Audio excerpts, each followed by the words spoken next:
Annadata Sukhibhava PM Kisan పథకం డబ్బుల కోసం ఈపీ రైతులు ఎదురుచూస్తున్నారు. ఎప్పుడెప్పుడు నిధులు జమ అవుతాయా అని వెయిట్ చేస్తున్నారు. ఇప్పటికే పంట సీజన్ మొదలు కావడంతో డబ్బుల కోసం ఎదురుచూస్తున్నారు. ఈ క్రమంలో ఏపీ రైతులకు మంత్రి అచ్చెన్నాయుడు గుడ్ న్యూస్ తెలిపారు. అన్నదాత సుఖీభవ పీఎం కిసాన్ డబ్బులు అకౌంట్లో ఎప్పుడు జమ అవుతాయనేది చెప్పేశారు.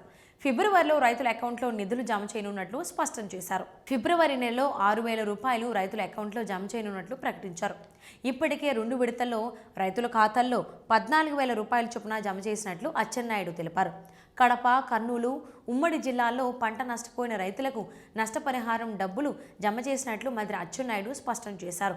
37,752 మంది రైతులకు ఈ నష్టపరిహారం అందించినట్లు తెలిపారు. హెక్టార్కు 50,000 రూపాయల చొప్పున జమ చేశామని మొత్తం 128,33,00,000 ఇచ్చినట్లు తెలిపారు. ఫిబ్రవరిలో కేంద్ర ప్రభుత్వం పీఎం కిసాన్ నిధులు జమ చేయనుందని తెలుస్తోంది.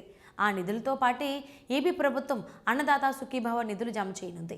పీఎం కిసాన్ పథకంతో కలిపి అన్నదాత సుఖీభవ పథకాన్ని ఏపీ ప్రభుత్వం అమలు చేస్తోంది. దీంతో పీఎం కిసాన్ నిధులు విడుదల సమయంలోనే వీటిని జమ చేస్తోంది. అటు మంత్రి ఆనం రామనారాయణ రెడ్డి ఫిబ్రవరిలో అన్నదాత సుఖీభవ డబ్బులను జమ చేయనున్నట్లు స్పష్టం చేశారు.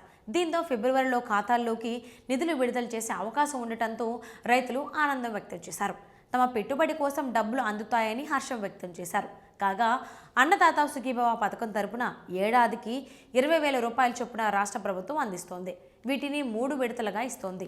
తొలి 2 విడతల్లో 7,000 రూపాయలు, 3వ విడతలో 6,000 రూపాయలు అందిస్తోంది. కూటమి ప్రభుత్వం అధికారంలోకి వచ్చిన దగ్గర నుంచి ఈ పథకాన్ని అమలు చేస్తోంది. రేషన్ కార్డు 5 ఎకరాల్లో పొలం ఉన్న వారికి మాత్రమే ఈ పథకం వర్తింపజేస్తోంది. అలాగే కుటుంబంలో ఒకరికి మాత్రమే ఈ పథకం కూడా లబ్ధి పొందే అవకాశం ఉంది.